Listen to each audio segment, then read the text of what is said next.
धन्य हो दीनानाथ, तुम धन्य हो।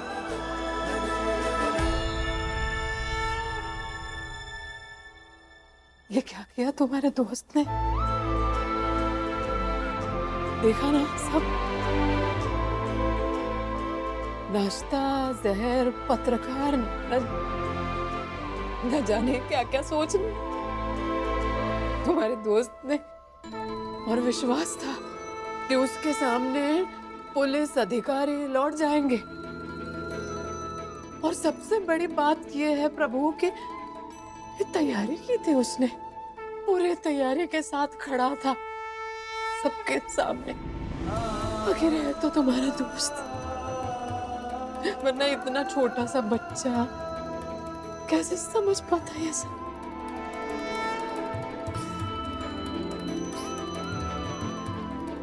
धन्यवाद है आपका।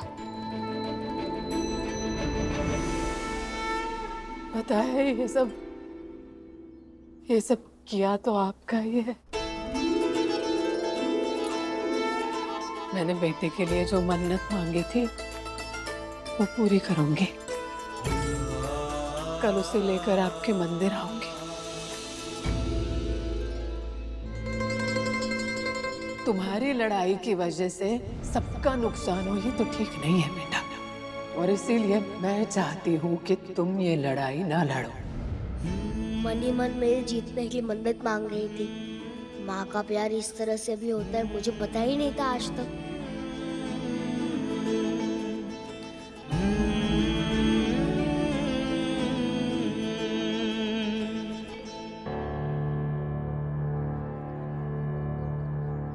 अच्छा, तो ऐसा है।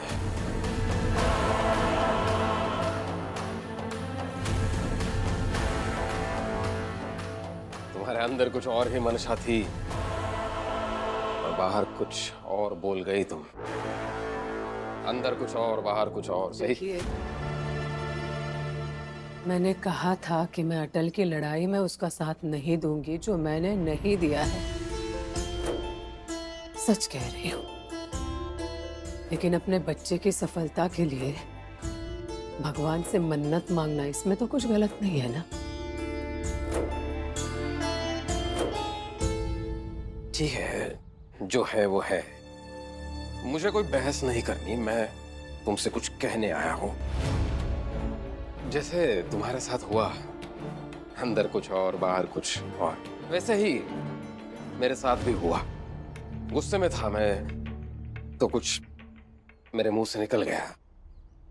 मैंने बोल दिया कि बंटवारा करते हैं, तुम और अटल एक तरफ, बाकी परिवार दूसरी तरफ। लेकिन मेरे अंदर, मेरे मन में ऐसा कुछ भी नहीं था। मैंने ऐसा कभी भी नहीं चाहा है और आगे भी नहीं चाहूंगा। ये गुस्से में जो कह दिया आपने, जो निकल गया आपके मुंह से, बस वो जाकर अंदर आत्मा तक चुभ गया है। उसका क्या करूं?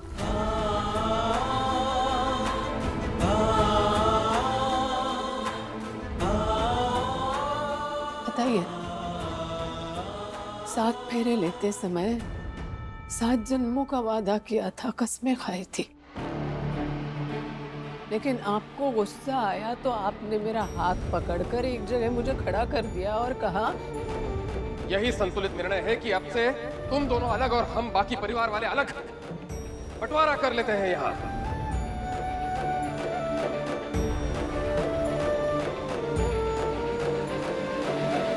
जाने ही दीजिए। कृष्णा, छोड़िए मेरा हाथ, छोड़िए। कृष्णा, कृष्णा, बिल्कुल ऐसे ही, बिल्कुल जैसे अभी मुझे रोक रहे हैं, अपने आप को उस दिन रोक लिया होता तो।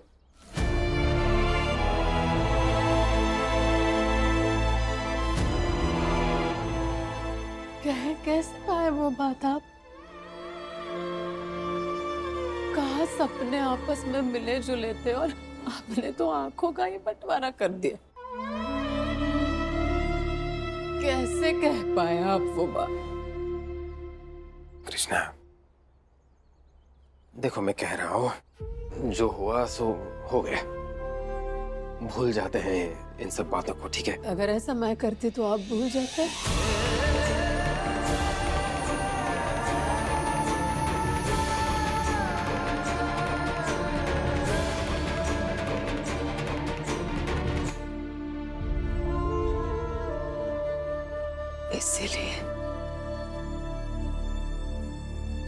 इसीलिए मैं भी नहीं भूल सकती।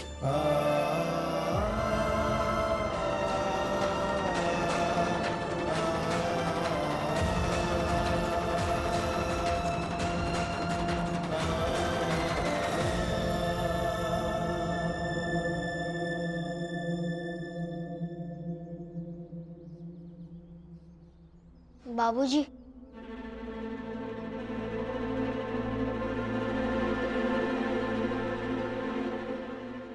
देखो अटल, मैंने तुमसे पहले भी कहा है, ये तुम्हारी माँ और मेरे बीच का मामला है, तुम इसमें मत पड़ो। तुम्हारी माँ गुस्सा है, मैं मना लूंगा उसे। इतना विश्वास कैसे आपको कि माँ मान जाएगी? जरा समझाइए मुझे। क्यों समझाऊं? क्या जरूरत है तुम्हें समझाने की?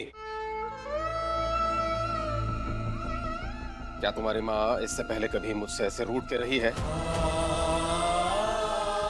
सुबह गुस्सा हो जाती है तो शाम तक मान जाती है, मान जाएगी। मतलब जो हमेशा मान जाता है उसे कभी भी कष्ट पहुंचाया जा सकता है?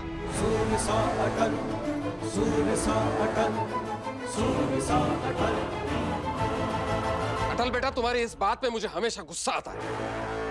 हर बात का उल्टा ही मतलब कैसे निकाल लेते हो तुम? क्या जरूरत है? तो सीधा सीधा मतलब बताता हूँ बाबूजी। आपका मतलब ये है कि माँ मान जाएगी? पक्का पता है ना बाबूजी? माँ हमेशा मानती है तो आज भी मान जाएंगी।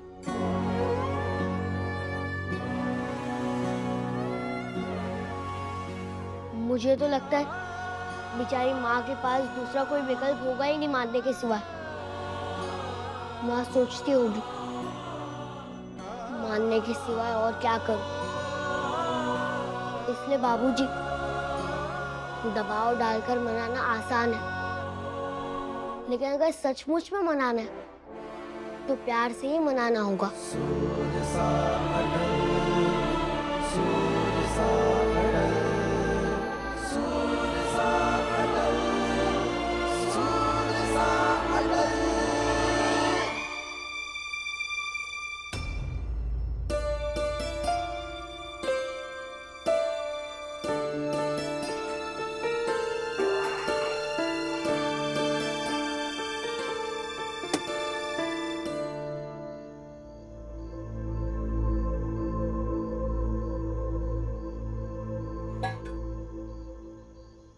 माँ,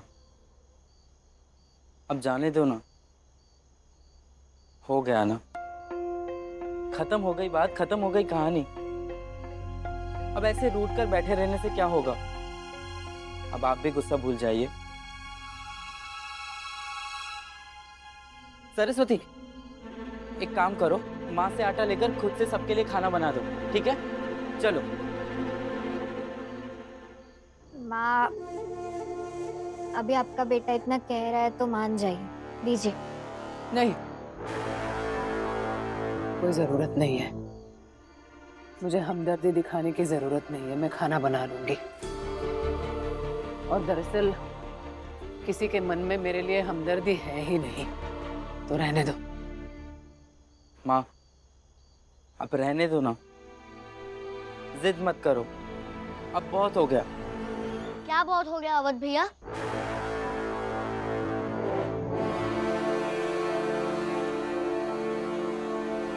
जरा मैं भी जानूं, बताइए ना अवध भैया, क्या ज्यादा हो गया?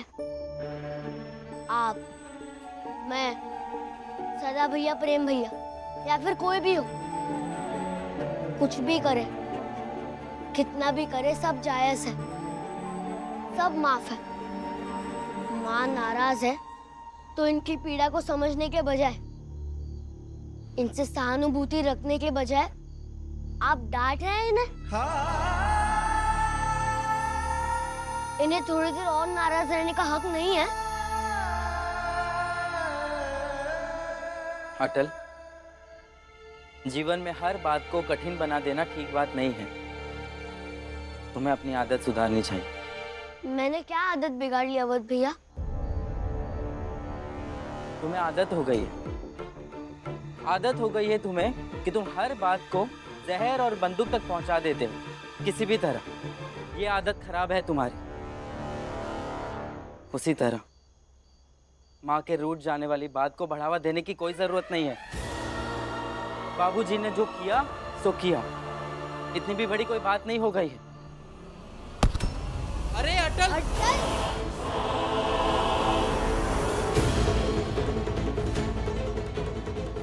ये क्या बदतमीजी है? समझाओ अपने लाडले को, बड़े भाई के साथ ऐसा व्यवहार करते हैं। तुम्हें अभी माफ कीजिए भैया।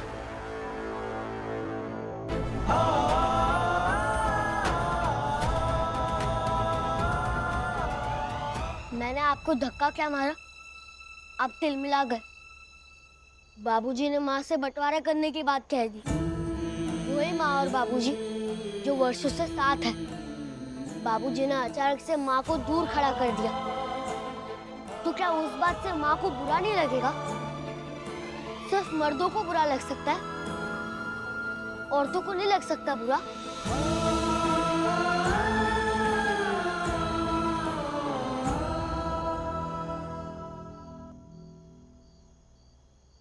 चलिए माँ, हम दोनों माँ बेटे रोटी बनाएंगे। और हाँ, इस घर में जो माँ के साथ है वो हमारी बनाई रोटी खा सकते हैं।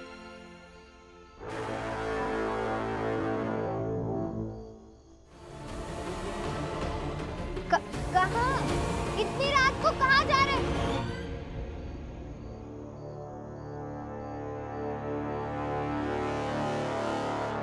कुछ तो करना पड़ेगा। इस 7 साल के अटल की धार तो दिन ब दिन तेज ही होती जा रही है, और ये कृष्णा उस पे और धार लगा रही है। इन दोनों माँ बेटे को सबक तो सिखाना ही पड़ेगा, क्योंकि मोहल्ला बचाने के बाद ये दोनों अपने आप को शेर समझने लगे हैं। लेकिन मैं भी लोमड़ी हूँ, लोमड़ी छोड़ूंगी नहीं। कुछ तो बड़ा करना ही पड़ेगा।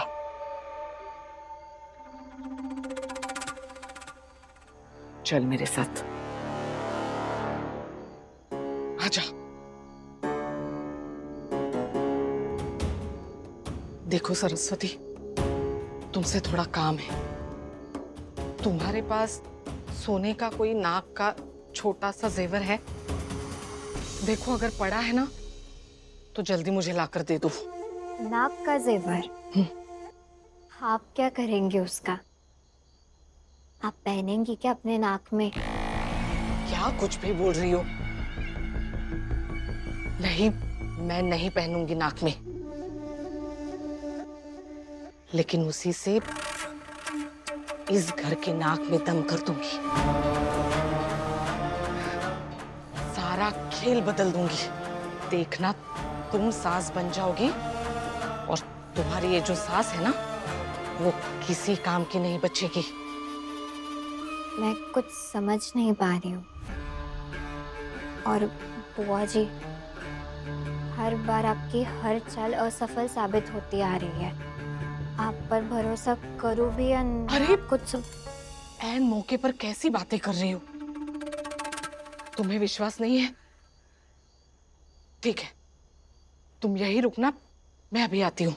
रुको, मैं आती हूँ, रुको।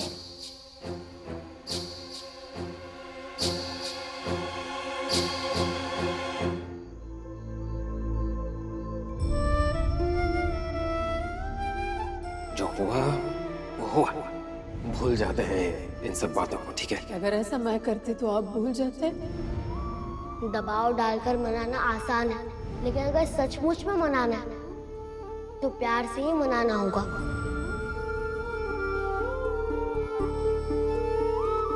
किशन, क्या सोच रहे हो? जी बाबूजी, कुछ नहीं, बस इधर उधर के ख्याल आ रहे थे मन में बस। बेटा बाप हूं तुम्हारा, मैं भी सुनना चाहता हूं कि इधर उधर के क्या ख्याल आ रहे थे।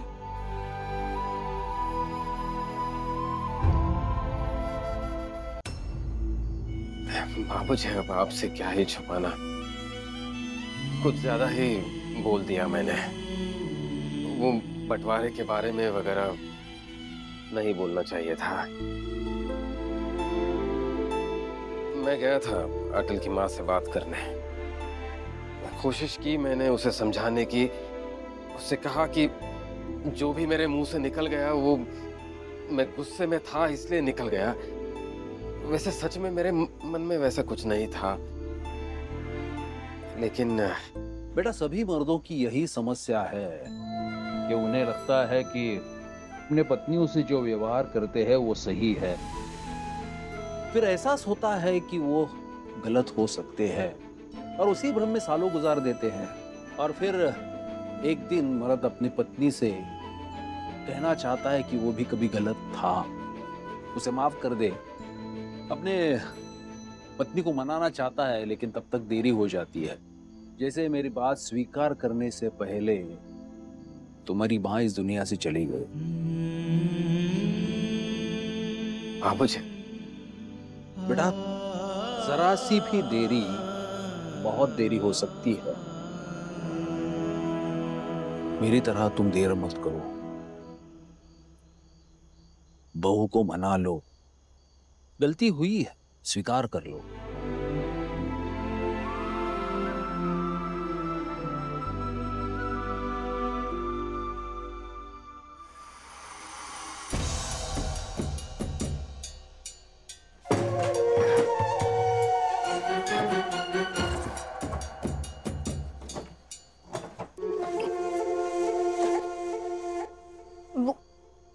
ये क्या कर रही है आप? वो सामान क्यों बांध रही? उठिए उठिए उठिए उठिए उठिए, क्या कर रही है आप ये?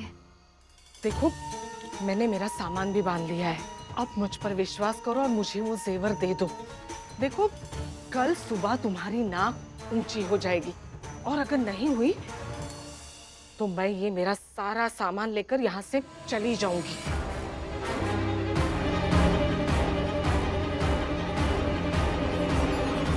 सरस्वती, इतना सोच क्या रही हो?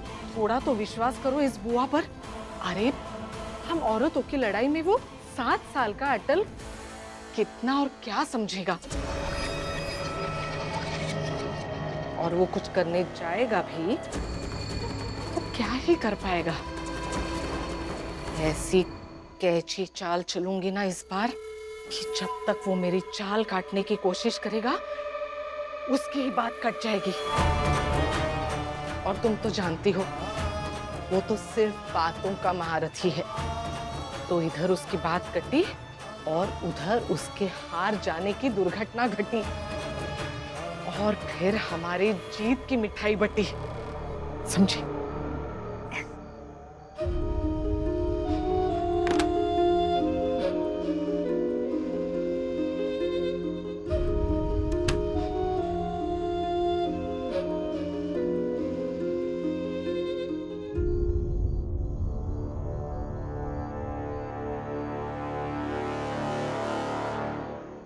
कल सुबह पहले मेरी नाक ऊंची हो जाएगी।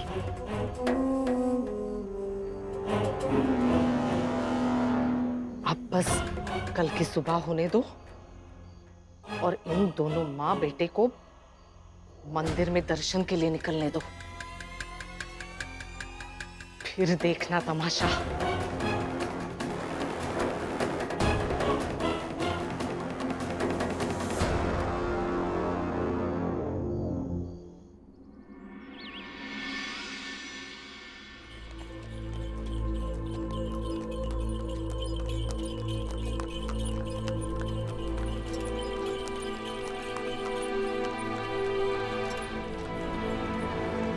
अटल आ गए भैया, हम जल्दी आ जाओ।